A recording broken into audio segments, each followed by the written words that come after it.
त्या संदर्भात माहिती घेतली, कारण आपल्याला माहिती मी कार्यक्रमामध्ये होतो. मी माहिती घेतली.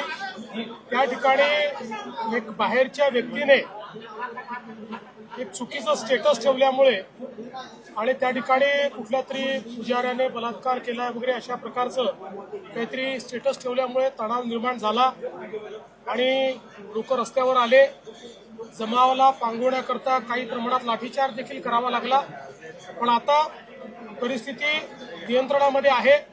दोन्ही समाजाची लोक एकत्रित बसलेली आहेत आणि हा तणाव त्या ठिकाणी संपवण्याचा प्रयत्न चाललेला आहे. मात्र अशा प्रकारे जाणीवपूर्वक काही लोक तणाव निर्माण झाला पाहिजे अशा प्रकारचे स्टेटस ठेवून किंवा तशा प्रकारच्या घटना या घडवताना त्या ठिकाणी पाहायला मिळतात. त्यांच्यावर कठोर कारवाई ही निश्चितपणे केली जाईल.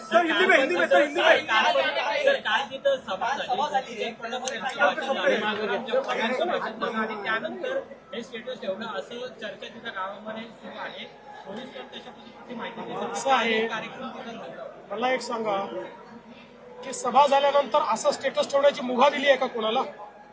अशा प्रकारे चुकीच्या पद्धतीनं एखाद्या धर्मावर किंवा त्या धर्म अवलंब करणाऱ्यांवर अशी टीका करण्याचे कुणाला या ठिकाणी अधिकार नाही आहेत. त्यामुळे सभेचा आणि याचा संबंध जोडण्याचं काही कारण नाही आहे. आणि सभा झाली म्हणून आम्ही असं केलं, जर असं कोणी म्हणत असेल तर हे सहन केलं जाणार नाही.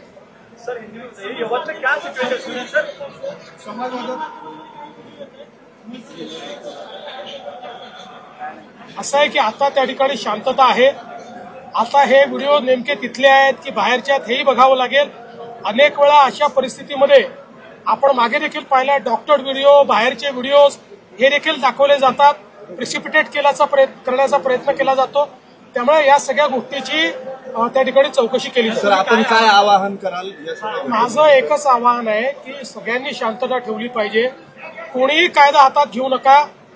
कोणी जर बेकायदेशीर काम करत असेल तर पोलीस त्याच्यावर कारवाई करेल. कोणाला कायदा हातात घेण्याची आवश्यकता नाही. सर, काल मंत्र्यांची खाती बदलली.